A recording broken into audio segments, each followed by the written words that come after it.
जय हिंद। आप सभी को स्वागत है आपका मैथ्स की इस क्लास में। देखिए, हम पढ़ रहे हैं linear equation in two variables और उसमें हम थ्योरेटिकल सवाल कर रहे हैं। बहुत सारे सवाल हम कर चुके हैं पिछली कई क्लासेस में। कुछ सवाल अभी और रह गए हैं, कुछ टॉपिक्स, कुछ टाइप्स अभी थ्योरेटिकल सवालों के कुछ टाइप्स अभी और रह गए हैं, इसलिए उन टाइप्स पर कुछ क्वेश्चंस करने जरूरी है। तो उसी क्रम में आज कुछ और सवालों के साथ आपके सामने सॉल्यूशंस किए जाएंगे सवालों के। तो देखिए, एक सवाल है आपकी स्क्रीन पर, एक सवाल लिखा हुआ है आपकी स्क्रीन पर। इसको ध्यान से पढ़ें और समझें कैसे सॉल्व किया जाएगा। क्या लिखा हुआ है सवाल में, ध्यान से सीखें, समझें। सवाल में कहा गया एक चक्रीय चतुर्भुज ABCD के चारों कोण ज्ञात कीजिए यदि कोण A बराबर x plus Y plus 10 degree, कोण B बराबर y plus 20 degree, angle C equal to x plus Y minus 30 degree और angle D equal to x plus Y degree. क्या कहा गया है? कहा गया एक चक्रीय चतुर्भुज है। ठीक है, एक चक्रीय चतुर्भुज। सबसे पहली बात तो आप ये समझ लीजिए कि चक्रीय चतुर्भुज क्या होता है। अगर चक्रीय चतुर्भुज नहीं जानते हैं तो फिर सवाल समझ में, सॉल्यूशन समझ में आएगा नहीं। इसलिए सबसे पहले जान लीजिए कि चक्रीय चतुर्भुज क्या होता है। देखिए, एक ऐसा चतुर्भुज, जैसे मान लीजिए एक सर्कल बनाया हमने, ये एक सर्कल बना लिया। ठीक, एक सर्कल आप बना लीजिए और उस सर्कल के अंदर एक चतुर्भुज इस तरीके से बनाइए कि उस चतुर्भुज के चारों शीर्ष जो हैं वो इस वृत्त की परिधि पर हों। ठीक है, यानी कि ऐसा।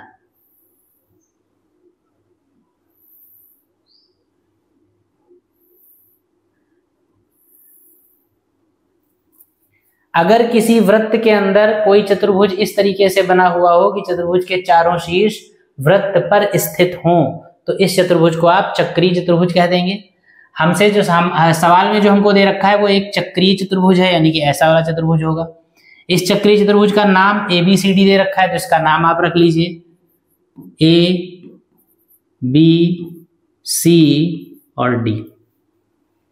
इस चतुर्भुज का नाम ABCD दे रखा है और इस चतुर्भुज के चारों कोण आपको वेरिएबल्स की फॉर्म में दे रखे हैं। इस चतुर्भुज के जो चारों एंगल्स हैं ABC और D, ये आपको कैसे दे रखे हैं? ये वेरिएबल्स के टर्म्स में दे रखे हैं, यानी कि angle A equal to XY के टर्म में दिया है, B की वैल्यू XY के टर्म में, C XY और D भी XY के टर्म में। वेरिएबल्स की फॉर्म में जब आपको एंगल्स दे रखे हैं तो चारों कोणों की एक्चुअल वैल्यू आपको निकालनी है कि अगर A equal to x plus Y plus 10 degree है तो डिग्री में एक्चुअली ये कितना होगा, x और, यानी कहने का मतलब है x और y की वैल्यू निकालिए किसी तरीके से। जब x और y निकल आएंगे तो x y आप यहां रख देंगे तो एंगल A मिल जाएगा, यहां रख देंगे एंगल B मिल जाएगा, ऐसे एंगल C और एंगल D मिल जाएंगे। बात समझ में आई? सवाल समझ में आया? एक चक्रीय चतुर्भुज है जो कि ऐसा दिखेगा आपको। चक्रीय चतुर्भुज के चारों कोण आपको दे रखे हैं वेरिएबल्स के फॉर्म में और आपको इनकी एक्चुअल वैल्यूज निकालनी है। तो देखिए कैसे सोल्यूशन करेंगे। इसके लिए आपको कुछ चीजें मालूम होनी चाहिए पहले से। चक्रीय चतुर्भुज की प्रॉपर्टीज 9th ज्योमेट्री में ये चक्रीय चतुर्भुज की प्रॉपर्टीज आपने पढ़ी होंगी, नहीं पढ़ी होंगी तो पढ़ने को मिलेंगी। देखिए क्या होता है जब ऐसा कोई चक्रीय चतुर्भुज होता है, जैसे मान लिया ऐसे कोई भी चतुर्भुज है जो वृत्त के अंदर बना है और उसके चारों शीर्ष वृत्त पर है, तो उसकी प्रॉपर्टी ये होती है कि जो आमने सामने के कोण होते हैं, कॉर्नर्स पे जो एंगल होते हैं, उनका सम करने पर, उनका योग करने पर आपको 180 डिग्री मिलता है। यानी अगर ये A है, ये B है, ये C है, ये D है और ABCD एक चक्रीय चतुर्भुज है, तो इसकी प्रॉपर्टी होती है कि A प्लस C हमेशा 180 के बराबर होता है और ऐसे ही B प्लस D भी जो होगा वो हमेशा किसके बराबर होगा? 180 के बराबर। यानी इसका और इसका सम 180 के इक्वल होता है, इसका और इसका सम 180 के इक्वल होता है। ठीक है, ये फॉर्मूला होता है इसके लिए, ये इसकी प्रॉपर्टी होती है। तो क्योंकि ABCD एक चक्रीय चतुर्भुज है इसलिए सॉल्यूशन में क्या लिखेंगे? सबसे पहले लिखेंगे दिए गए कोण, ये गिवन क्या दिया है? एंगल A इक्वल टू कितना दिया है?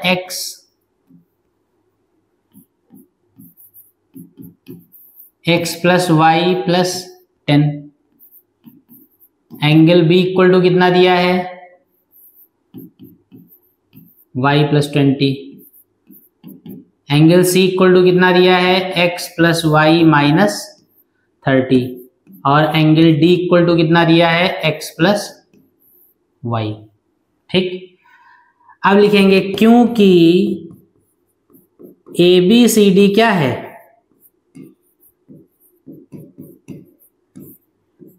एक चक्रीय चतुर्भुज है, इसलिए अगर ए बी सी डी एक चक्रीय चतुर्भुज है, चक्रीय चतुर्भुज की प्रॉपर्टी लगा दीजिए। क्या होता है, इसलिए angle A plus angle C equal to कितना हो जाएगा, 180। ये नियम होता है, अभी आपको बताया गया। कॉर्नर्स पे जो है आमने सामने के जो कोण होंगे, एंगल्स होंगे, उनका सम होगा 180 के इक्वल। तो angle A plus angle C equal to 180। और ये इक्वेशन 1, और angle B plus angle D equal to also 180, equation number 2। ये चक्रीय चतुर्भुज की प्रॉपर्टीज हमने यूज कर ली। इन दोनों ही समीकरणों को बारी बारी से आप यूज कर लीजिए। मतलब एक बार समीकरण 1 में ए और सी की वैल्यू रख दीजिए, एक बार समीकरण 2 में एंगल बी और डी की वैल्यू रख दीजिए। क्या हो जाएगा,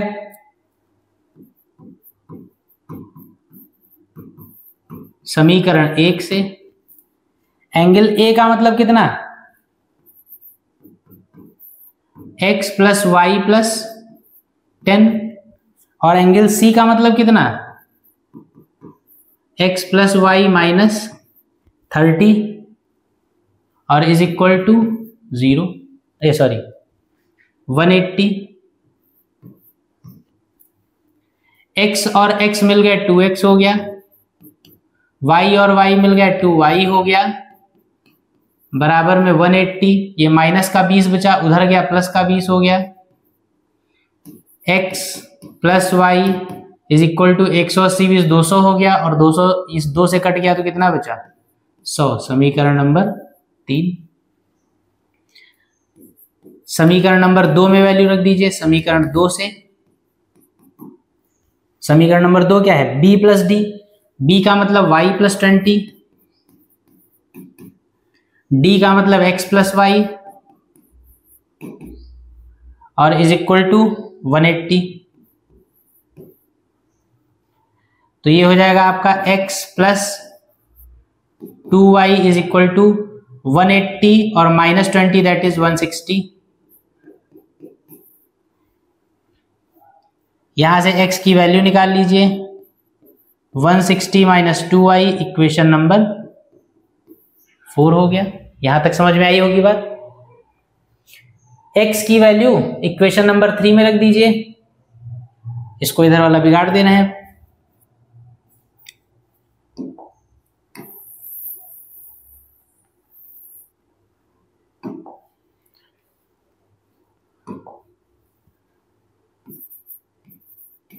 x का मान समीकरण नंबर 3 में रखने पर, putting the value of x in equation 3, x की जगह कितना हो जाएगा, 160 माइनस 2y और प्लस का y is equal to 100। Minus 2y plus y that is minus y। 100 में से 160 चला गया, माइनस का 60 बचा। This implies y equal to 60। y की वैल्यू आ गई। y का मान समीकरण नंबर 4 में रख दीजिए।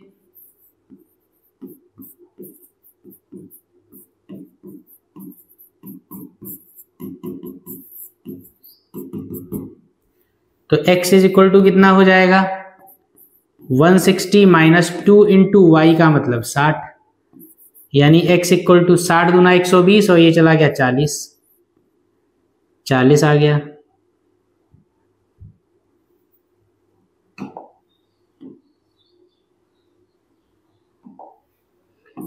ये 40 आ गया। x और y की वैल्यूज हमको मिल गई। हमको कोण निकालने हैं, तो कोण निकालने के लिए हम क्या करेंगे, इसको बिगाड़ दीजिए। एंगल निकालने के लिए हमको मालूम है एंगल कौन से हैं, अतः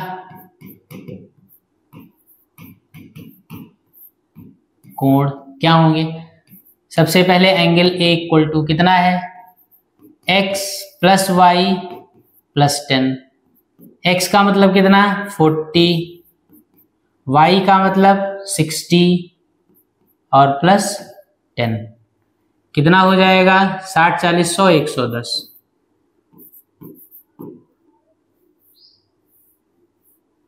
एक बात, एंगल बी कितना है? y plus 20।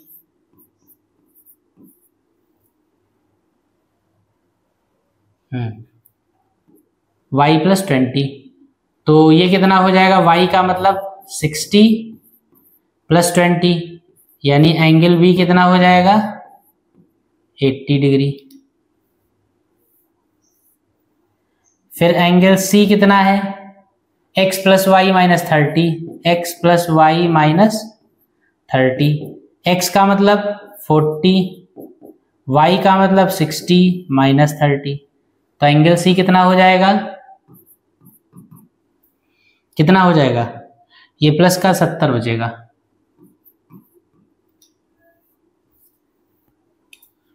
और उसके बाद एंगल डी कितना हो जाएगा? x प्लस वाई, तो कितना हो जाएगा? 60 नहीं 40 प्लस 60, तो एंगल डी बराबर 100। ये आपके आ गए चारों आंसर्स। 4 कोण निकालने थे, चारों कोण निकल आए आपके। इन चारों कोणों को ऐड कर लीजिए अगर 360 डिग्री आ रहा है, क्योंकि चतुर्भुज के चारों अंदर वाले कोणों को जोड़ने पर 360 डिग्री होना चाहिए। तो अगर इनका एडिशन, इनका सम 360 डिग्री है तो इसका आंसर आपका सही है।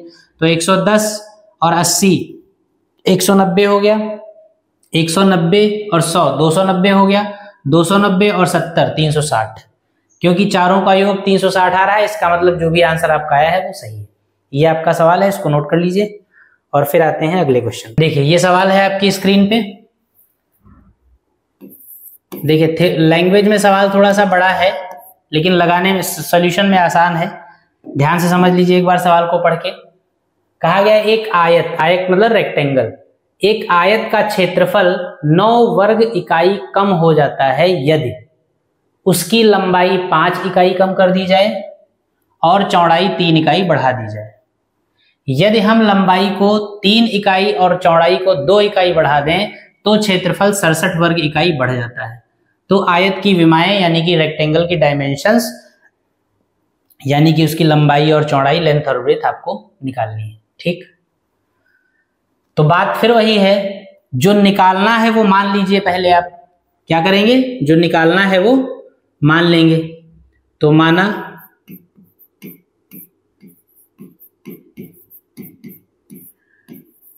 आयत की विमाएं, विमाएं का मतलब लंबाई चौड़ाई, आयत की लंबाई x तथा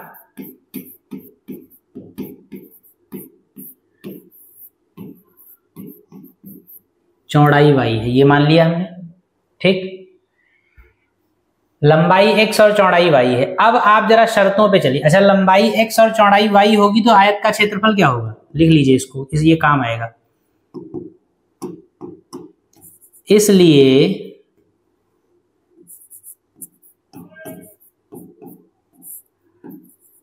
आयत का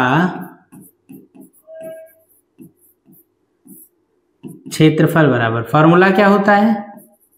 लंबाई गुणे चौड़ाई, मतलब x into y that is x y. आयत का क्षेत्रफल क्या हो जाएगा? एक्स वाई, इसका नाम रख लीजिए a। जब लंबाई x और चौड़ाई y है तो उसका क्षेत्रफल हमने मान लिया a है, और a कितना होगा? लंबाई गुणे चौड़ाई दैट इज एक्स वाई, यानी कि मूल क्षेत्रफल जो है, बेसिक एरिया जो है वो कितना है? रूट एरिया, जो पहले वाला जो एरिया है वो कितना है? एक्स वाई, बिना शर्तों के लगाए हुए। अब जरा इस आयत पर जो दी गई शर्तें हैं वो अप्लाई करिए। मतलब क्या है? अभी आयत तो x लंबाई और y चौड़ाई का आयत है, उसका क्षेत्रफल हमने निकाल लिया, लेकिन सवाल कह रहा है कि इसकी लंबाई और चौड़ाई में कुछ कुछ परिवर्तन किया जाए। 2 बार ये काम किया गया। एक बार जब आयत की लंबाई और चौड़ाई में कुछ परिवर्तन किया गया तो उसके क्षेत्रफल में कुछ परिवर्तन हुआ, कुछ चेंज हुआ। दूसरी बार में एक दोबारा फिर से ये काम रिपीट किया गया, दोबारा फिर लंबाई और चौड़ाई में कुछ चेंज किया गया, और जब लंबाई चौड़ाई में चेंज किया गया तो ऑब्वियसली एरिया में फिर से उसमें परिवर्तन उसमें चेंज होगा। तो दोनों बार जो परिवर्तन किए गए, जो चेंजेस किए गए हैं, उनको हम देखते हैं। कहा गया एक आयत का क्षेत्रफल 9 वर्ग इकाई कम हो जाता है यदि के बाद जो है वो किया गया, यदि क्या किया गया, यदि उसकी लंबाई 5 इकाई कम कर दी जाए, लंबाई 5 इकाई कम कर दी जाए और चौड़ाई 3 इकाई बढ़ा दी जाए। ठीक, यानी पहली कंडीशन जो है वो ये है, पहली वाली स्थिति जो है उसमें क्या किया गया है, लंबाई को 5 यूनिट कम किया गया है और चौड़ाई को 3 यूनिट बढ़ाया गया है। तो पहले लिखेंगे पहली शर्तानुसार, अकॉर्डिंग टू फर्स्ट कंडीशन, पहली शर्तानुसार। पहली शर्त में क्या किया गया, लंबाई में कुछ परिवर्तन किया गया।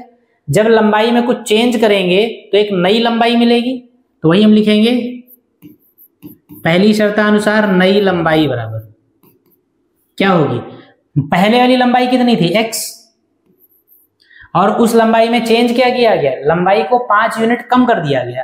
तो पहले लंबाई थी x, अब 5 यूनिट से कम कर दिया गया इसको, तो यानी अब क्या हो जाएगी x माइनस 5, यानी नई लंबाई क्या होगी, x माइनस 5 हो जाएगी।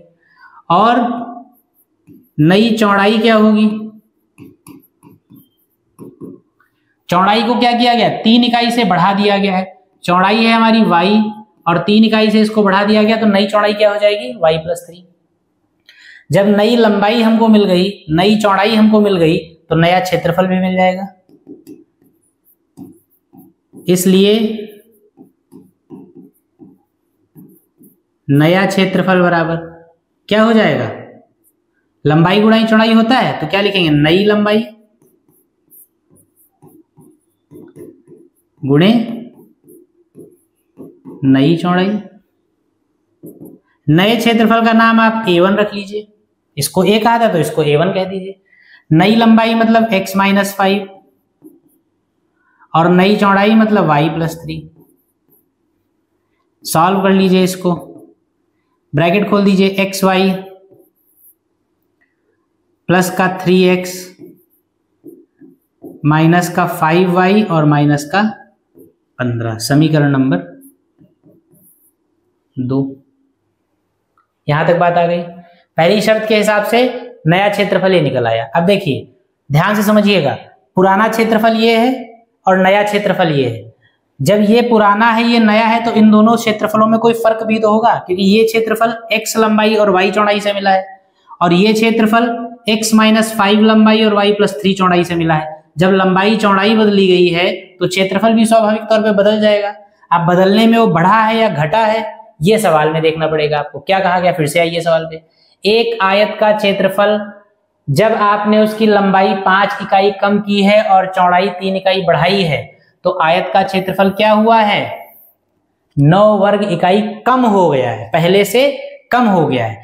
यानी x और y से जो क्षेत्रफल मिला था ये परिवर्तन करने पर, ये चेंज करने पर, जब लंबाई को आपने 5 यूनिट से कम किया, चौड़ाई को आपने 3 यूनिट से बढ़ा दिया, तो ये नई लंबाई और नई चौड़ाई से जो एरिया मिला है वो एरिया कैसा होगा, पहले वाले से 9 वर्ग इकाई कम होगा। ये वाला पहले वाले से 9 वर्ग इकाई कम होगा, यानी ये वाला a जो है वो a1 से 9 ज्यादा है, यानी a और a1 में 9 का डिफरेंस है। यानी a में से अगर a1 हम घटाएं तो दोनों का अंतर कितना है, 9 है, क्योंकि दोनों में 9 का फर्क है। तो इसका मतलब प्रश्न क्या कह रहा है लिखेंगे, प्रश्नानुसार प्रश्न क्या कह रहा है, प्रश्न कह रहा है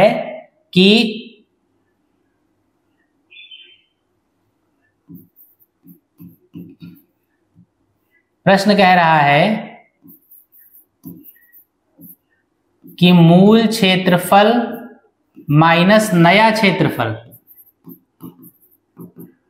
बराबर किसके है, 9 के। ये कह रहा है प्रश्न कि नहीं कह रहा है, कह रहा है कि मूल क्षेत्रफल जो है, मतलब जो पहले वाला क्षेत्रफल था वो जो बाद में क्षेत्रफल मिला वो बाद वाला 9 वर्ग इकाई कम है, यानी पहले और दूसरे में 9 का अंतर है। तो वैल्यू रख दीजिए इनकी जरा। मूल क्षेत्रफल कितना है, a, और ये नया कितना है A1 और बराबर कितना है 9 के। ए की वैल्यू रख दीजिए, ए की वैल्यू है XY माइनस A1 की वैल्यू रख दीजिए, A1 की वैल्यू है XY plus 3X minus 5Y minus 15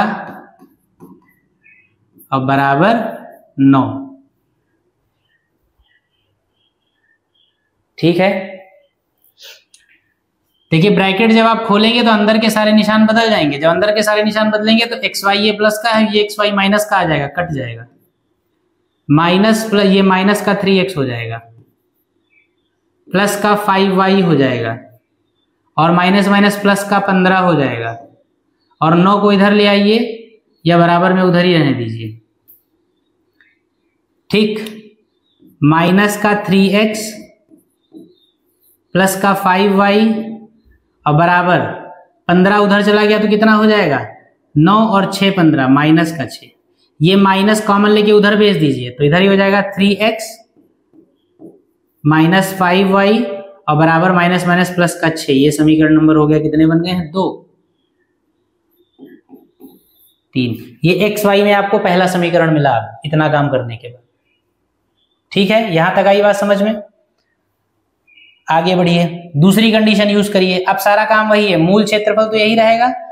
लंबाई और चौड़ाई में जब हमने पहली बार चेंज किया तो मूल क्षेत्रफल से मतलब पुराने वाले एरिया से जो आपका ओरिजिनल एरिया था उससे 9 वर्ग इकाई कम हो गया, तो हमने मूल माइनस नया वाला इक्वल टू 9 यूज कर लिया। दोबारा फिर से चेंजेस करेंगे जब लंबाई और चौड़ाई में, तब देखिए क्या होगा। इसको जरा साफ करते हैं।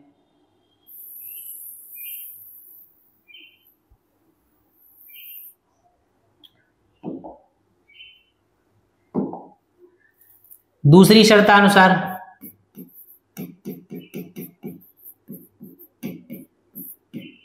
दूसरी शर्त क्या होगी? दूसरी शर्त में फिर से वही नई लंबाई, दूसरी शर्त में भी लंबाई और चौड़ाई में ही तो चेंज करेंगे। दूसरी शर्त में नई लंबाई और नई चौड़ाई क्या है देखिए। दूसरी शर्त में कहा गया यदि हम लंबाई को 3 इकाई और चौड़ाई को 2 इकाई बढ़ा दें। इस बार लंबाई और चौड़ाई दोनों चीजें बढ़ाई गई हैं। कितनी कितनी? लंबाई x थी उसको 3 इकाई बढ़ाया गया और चौड़ाई y थी उसको 2 इकाई बढ़ाया गया। तो ऐसी स्थिति में क्षेत्रफल 67 वर्ग इकाई बढ़ जाता है, तो वो बाद में यूज करेंगे। नई लंबाई और नई चौड़ाई हमको मिल गई, इसलिए क्या करेंगे, नया क्षेत्रफल बराबर क्या हो जाएगा, लंबाई गुणे चौड़ाई। इसका नाम A2 रख दीजिए, सॉल्व कर लीजिए। xy plus 2x plus 3y plus 6, ये आपका A2 आ गया। अब प्रश्न क्या कह रहा है? प्रश्नानुसार सवाल कह रहा है कि जब लंबाई और चौड़ाई में इस बार ये वाला चेंज आपने किया तो जो एरिया मिला वो 67 वर्ग इकाई से बढ़ गया। यानी ये वाला एरिया जो है ये पहले वाले एरिया से 67 वर्ग इकाई ज्यादा है। तो इसका मतलब अगर ये ज्यादा है A2, तो ज्यादा में से कम वाला जब घटाएंगे A2 ज्यादा है पुराने वाले से यानी A से, और कितना ज्यादा है 67। वैल्यू रख दीजिए। A2 का मतलब xy plus 2x plus 3y plus 6 minus A का मतलब xy is equal to 67। xy से xy कैंसिल हो गया, 2x plus 3y is equal to 67 में से 6 चला गया, 61 बचा। ये इक्वेशन नंबर 4 आ गया। अब बस इन इक्वेशंस को सॉल्व कर लीजिए और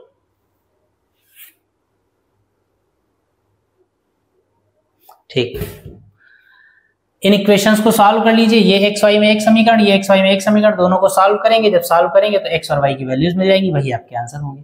तो समीकरणों को सॉल्व करने के कई तरीके हैं आपके पास, प्रतिस्थापन, विलोपन, वज्रगुणनखंड विधि, कोई भी वज्रगुणन विधि। तो हम क्या करेंगे, किसी एक वेरिएबल को कैंसिल करेंगे। किसी एक वेरिएबल को कैंसिल करने के लिए हम x को कैंसिल कर लें या y को कैंसिल कर लें, किसी को भी कर लीजिए, y को कर लीजिए। तो क्या लिखेंगे,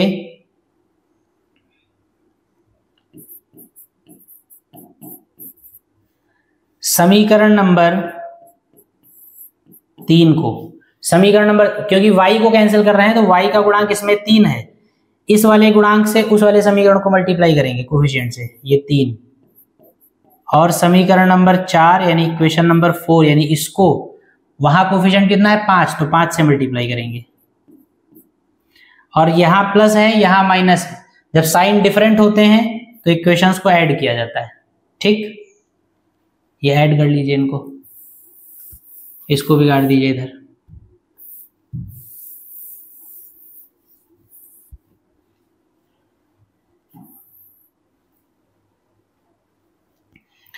कितना आ जाएगा, समीकरण 3 को 3 से मल्टीप्लाई करेंगे, समीकरण 3 क्या था, बिगाड़ दिया गया, 3x minus 5y is equal to 6, यही था, 3x minus 5y is equal to 6, 3x को 3 से मल्टीप्लाई करेंगे 9x minus 5y that is 15y is equal to 6 यानी 18, और इसको 5 से मल्टीप्लाई करेंगे 10x हो जाएगा, ये 15y फिर से हो जाएगा, और इसको 5 से करेंगे 5 एकम 5 और 5 एक्का 30,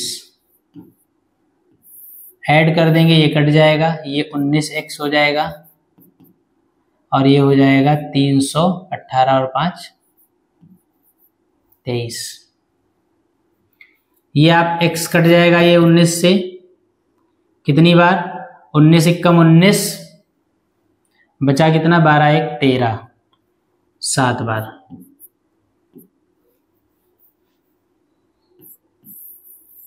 x की वैल्यू आपको मिल गई 17, ये x की वैल्यू आप रख दीजिए किसी भी एक इक्वेशन में रख दीजिए, आपको y की वैल्यू मिल जाएगी, x का मान समीकरण नंबर 4 में रखने पर, x का मान समीकरण नंबर 4 में रखने पर क्या है, 2 into 17 plus 3y is equal to 61, कितना हो जाएगा 3y is equal to 61 minus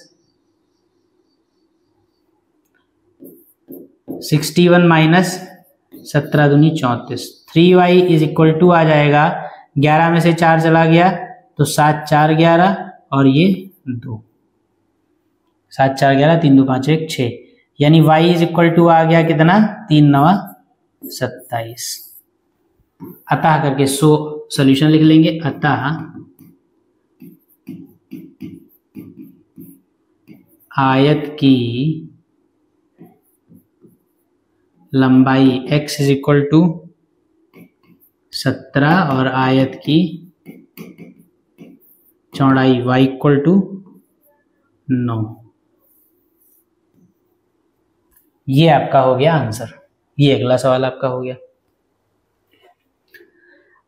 ठीक है, लगाते रहिए ऐसे ही सवाल, समझ में आता रहेगा, अगर कभी ना समझ में आए तो क्लास कहीं पे कोई कंफ्यूजन हो क्लास को रिपीट करके देख लीजिए। ठीक है, बाकी जितने ज्यादा क्वेश्चंस आप लगाएंगे अपने आप, मैथमेटिक्स आपको उतनी ज्यादा आएगी। सवालों की संख्या बहुत ज्यादा क्लास में नहीं करवाई जा सकती और ना फिर नंबर ऑफ क्लासेस बहुत ज्यादा हो जाएंगे, लेकिन हाँ ये है कि कोई भी टॉपिक कोई भी टाइप नहीं छोड़ा जाएगा, हर टाइप का क्वेश्चन आपको लगवाया जाएगा। अगर उस टाइप को आप ध्यान से यहाँ पर क्लास में समझते हैं, उसको समझ लीजिए, समझने के बाद अपनी बुक उठाइए, जो भी बुक आप पढ़ रहे हो उस बुक में से सवाल लगाइए, उस टाइप के सवाल ढूंढ ढूंढ के लगाइए, जो ना लगे वो आप पूछिए किसी तरीके से। ठीक, अगला क्वेश्चन लगाया जाए।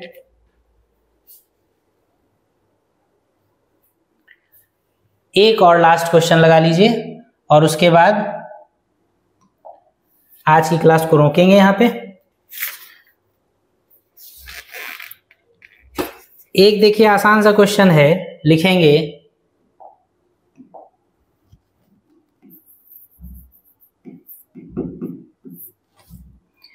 दो संख्याओं का योग 8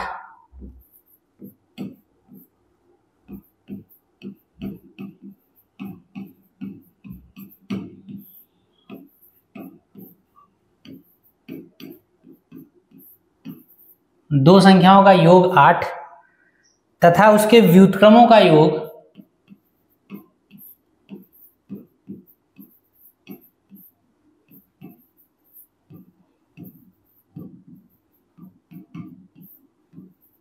तथा उसके व्युत्क्रमों का योग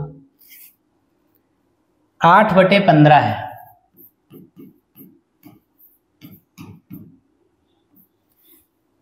तो संख्याएं ज्ञात कीजिए। क्या करना है?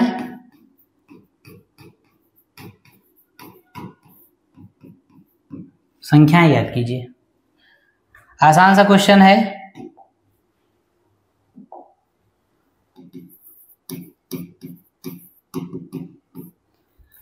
दो संख्याओं का योग 8 तथा उसके व्युत्क्रमों का योग। व्युत्क्रम का मतलब क्या होता है?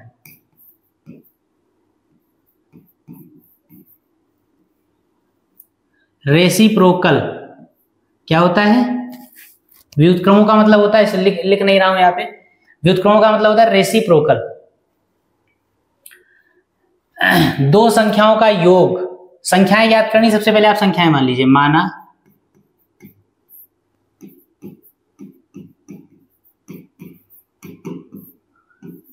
माना संख्याएं x तथा y हैं। मान लिया हमने क्या, संख्याएं x और y हैं। जो जो सवाल कहता जाए वो आप करते जाइए।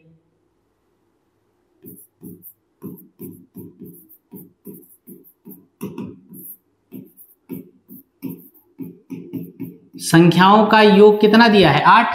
संख्याएं आपने क्या मानी है? x plus y is equal to कितना? 8। समीकरण नंबर 1। उसके बाद क्या दिया है? व्युत्क्रमों का योग।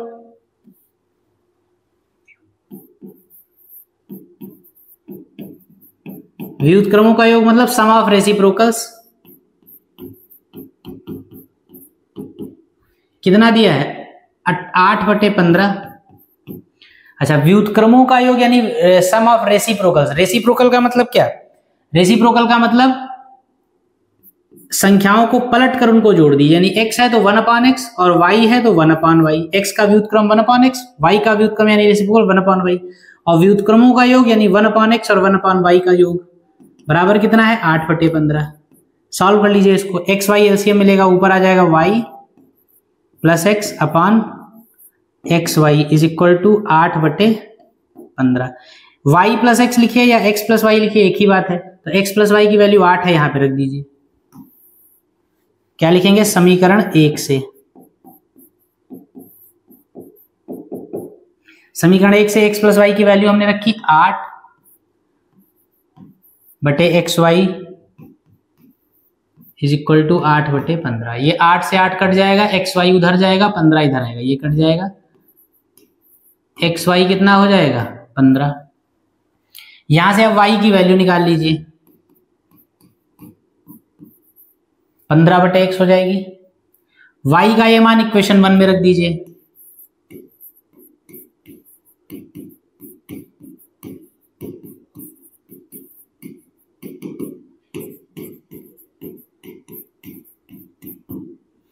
इक्वेशन 1 है x प्लस y के जगह 15/x इज इक्वल टू कितना है? 8।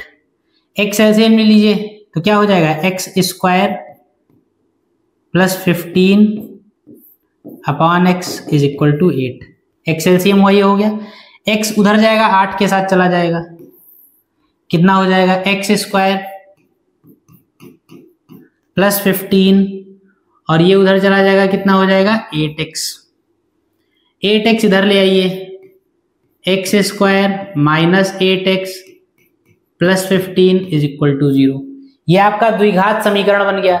इस द्विघात समीकरण यानी क्वाड्रेटिक इक्वेशन को कैसे सॉल्व करते हैं आप, ये आप अगले चैप्टर में पढ़ेंगे। अगला चैप्टर आपका द्विघात समीकरण ही है। यहां पर फिलहाल मैं बता दे रहा हूं कि इसको आप कैसे सॉल्व करके x की वैल्यूज निकालिए।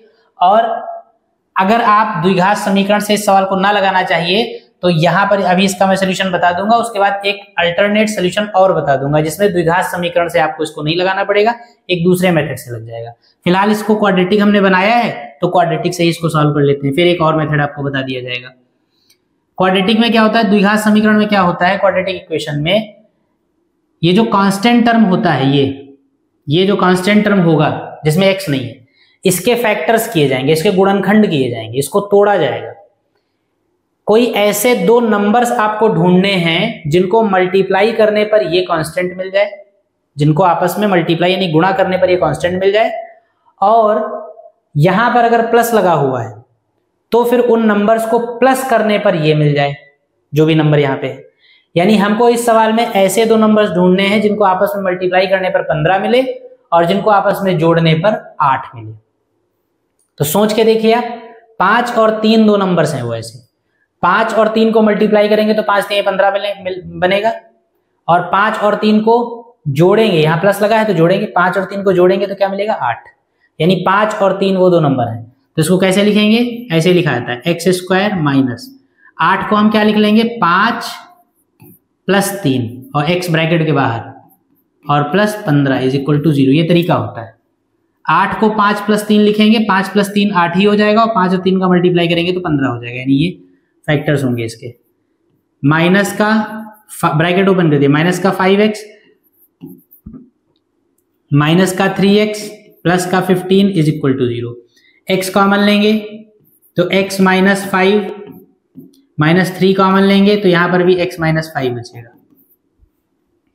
x माइनस 5 आपका कॉमन हो जाएगा, यहां x माइनस 3 बचेगा। जब भी दो फैक्टर्स ऐसे एक दूसरे के मल्टीप्लाई में हो, दो ब्रैकेट्स जिनको फैक्टर्स आप कहते हैं, दो ब्रैकेट्स एक दूसरे के मल्टीप्लाई में हो और 0 के बराबर हो, तो ऐसी स्थिति में आप एक एक ब्रैकेट को बारी बारी से 0 के बराबर कर देंगे, करेंगे, आपको एक एक वैल्यू मिलती जाएगी। तो लिखेंगे इफ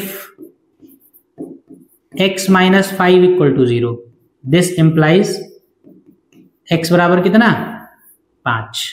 अगर ये वाला फैक्टर 0 के बराबर होगा तो x बराबर कितना हो जाएगा 5, और इसी तरीके से अगर ये वाला फैक्टर 0 के बराबर आप लेंगे तो x बराबर कितना आ जाएगा 3। आपको संख्याएं ज्ञात करनी थी तो लिखेंगे अतः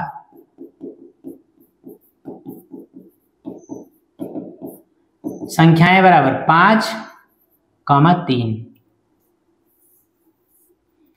एक संख्या है आपकी 5 और दूसरी संख्या है आपकी 3। ये हो गया आपका आंसर। ठीक है, इसको लिख लीजिए, इसको लिख लीजिए, और यहां इसको आप लिख लीजिए, और जहां से हमने क्वाड्रेटिक इक्वेशन बनाया है वहां से इसको आप हटाएंगे और इसका एक दूसरा मेथड बताएंगे। ये पूरा आपका एक सोल्यूशन हो गया। अब आप अगर मान लीजिए इसी सवाल को लगाने में आप ये द्विघात समीकरण वाला कॉन्सेप्ट नहीं लगाना चाहते हैं क्योंकि ये अगले चैप्टर का है, तो अगले चैप्टर का कॉन्सेप्ट अगर अभी आप नहीं लगाना चाहते हैं तो आपको एक दूसरे मेथड से इसको सॉल्व कर सकते हैं। कैसे करेंगे देखिए, आप सवाल को यहां से बिगाड़ दीजिए। अभी आपने जो किया है वो ऐसे रखिएगा,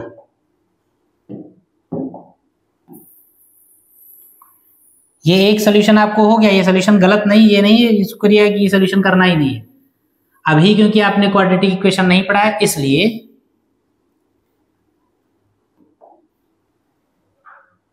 अगर आप क्वाड्रेटिक इक्वेशन वाले सोल्यूशन पे नहीं जाना चाहते हैं तो यहां से आपका सोल्यूशन बदल जाएगा। यहां तक आएंगे, इसके बाद हमने y की वैल्यू निकाली थी, अब y की वैल्यू नहीं निकालेंगे। अब क्या करेंगे देखिए, यहां तक आएंगे, इसको हम इक्वेशन बना देंगे दूसरी। ठीक, ये पहली है, दूसरी। अब देखिए किस तरीके से सवाल पे सोचना है। इसको आप थोड़ी देर के लिए a मान लीजिए, इसको b मान लीजिए। तो ये क्या लिखा हुआ है देखिए, ध्यान समझिएगा, x प्लस वाई यानी कि a प्लस b की वैल्यू लिखी हुई है आपके सामने, और ये a और b मान लीजिए। तो ये क्या लिखा हुआ है आपके पास, a b है, a प्लस b की वैल्यू है, a और b की वैल्यू है। आपको अलग अलग क्या निकालना है, संख्याएं निकालनी है, यानी x और y, यानी a और b की वैल्यू निकालनी है, यानी x और y की वैल्यू निकालनी है। तो a प्लस b अगर आपके पास है, a b अगर आपके पास है, और a और b अलग अलग आपको निकालने हैं, तो आप अगर सोच के देखिए थोड़ा सा, तो a प्लस b अगर आपके पास हो और a माइनस b आपको मिल जाए, तो एक इक्वेशन आपके पास a प्लस b में पहले से थी, और अगर कहीं से आपको a माइनस b भी मिल जाए तो दो इक्वेशंस हैं, एक a प्लस b में, एक a माइनस b में। दोनों को प्रतिस्थापन यानी सब्स्टिट्यूशन या एलिमिनेशन किसी भी मेथड से सॉल्व करके आप a और b की वैल्यू निकाल सकते हैं। हो सकता है कि नहीं हो सकता है भाई? यहां पर x प्लस वाई में एक इक्वेशन है, x इंटू वाई में एक इक्वेशन है। आप सोच के देखिए, x प्लस वाई में एक इक्वेशन है, अगर x माइनस वाई में भी एक इक्वेशन मिल जाए तो प्लस वाली इक्वेशन और माइनस वाली इक्वेशन को सॉल्व करके x और y की वैल्यू निकाल सकते हैं कि नहीं निकाल सकते हैं? यानी हमको हमारा लक्ष्य क्या होना चाहिए, हमको कुछ ऐसे सॉल्यूशन में कुछ ऐसा करना चाहिए कि हमको x माइनस वाई में एक इक्वेशन मिल जाए, x माइनस वाई में एक इक्वेशन मिल जाए। तो ये बात हमेशा ध्यान रखिए कि a प्लस बी अगर आपके पास हो और a इंटू बी आपके पास हो, a माइनस बी अगर आपको निकालना हो तो आप एक फॉर्मूला यूज करेंगे। क्या होगा, a प्लस बी का होल स्क्वायर और माइनस a माइनस बी का होल स्क्वायर।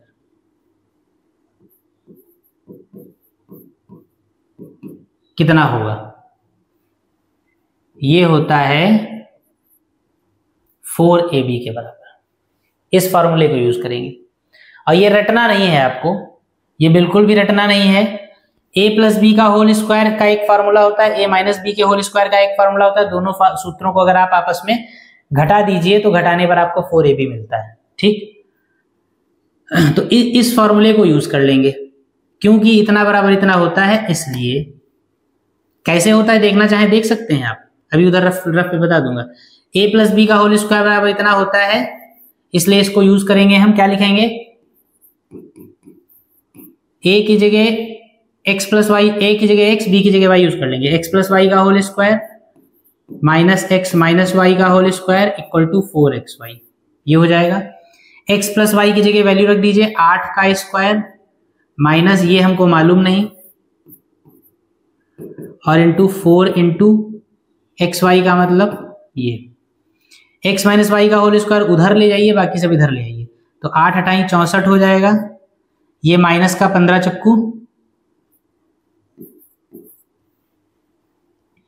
60 आ जाएगा। ये x माइनस वाई उधर जाएगा, प्लस का हो जाएगा x माइनस वाई का होल स्क्वायर, यानी ये x माइनस वाई का whole of square is equal to हो जाएगा कितना, 4। दोनों तरफ का स्क्वायर रूट कर दीजिए, वर्गमूल। इसको 2 का स्क्वायर लिखेंगे, स्क्वायर से स्क्वायर कट जाएगा, तो क्या हो जाएगा, x minus y is equal to 4 का स्क्वायर रूट क्या होगा, 2। ये आ गई इक्वेशन नंबर 3। देखिए, x प्लस वाई में एक समीकरण, x माइनस वाई में दूसरी समीकरण, दोनों समीकरणों को ऐड कर दीजिए। समीकरण 1 प्लस समीकरण 3, प्लस का y माइनस का y कट गया, x मिलके 2x हो गया, 8 और 2 मिलके 10 हो गया, x इज इक्वल टू हो गया 5। दोनों समीकरण x की वैल्यू रख दीजिए पहले समीकरण में, समीकरण 1 से x की जगह 5 प्लस का y is equal to 8, y is equal to 8 में से 5 चला गया 3। देखिए वही मान आ गए, x का मान 5, y का मान 3, एक संख्या 5 एक संख्या 3। ये दूसरा तरीका है। ये वाला फार्मूला जी आपको रटने की जरूरत नहीं है। अगर आपको a प्लस बी का होल स्क्वायर और a माइनस बी का होल स्क्वायर आपको याद है दिमाग में, तो आप ओरली देखिए क्या होगा। a प्लस बी का होल स्क्वायर क्या होगा, a square plus b square plus 2ab। a minus b का होल स्क्वायर क्या होगा, a square plus b square minus 2ab। लेकिन इस ब्रैकेट से पहले माइनस लगा हुआ है, तो जब ये फॉर्मूला ओपन करेंगे उसके बाद जब ब्रैकेट खोलेंगे तो अंदर के सारे चिन्ह बदल जाएंगे। तो a square plus b square जो था वो दोनों माइनस के हो जाएंगे, यानी a स्क्वायर भी माइनस का हो जाएगा, बी स्क्वायर भी माइनस का हो जाएगा। और यहाँ पर a स्क्वायर और बी स्क्वायर दोनों प्लस के आए थे, दोनों कट जाएंगे। यहाँ का 2ab और यहाँ का माइनस का 2ab, माइनस का 2ab और माइनस प्लस का 2ab हो जाएगा। इसका प्लस का 2ab, इसका प्लस का 2ab मिलके कितना हो जाएगा, 4ab। वही बचा, लिख के देख, ना समझ में आया लिख के देख लीजिए। a प्लस बी का होल स्क्वायर कितना, a square plus b square plus 2ab minus bracket में a स्क्वायर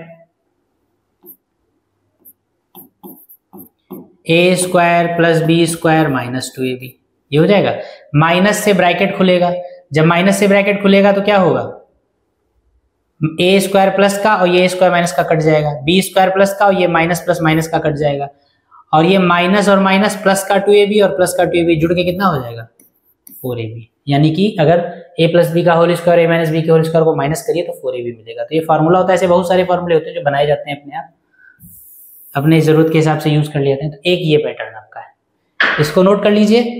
उसके बाद बाकी के सवाल अगली क्लास में करेंगे। आज की क्लास को यहीं पे रोकते हैं। जय हिंद।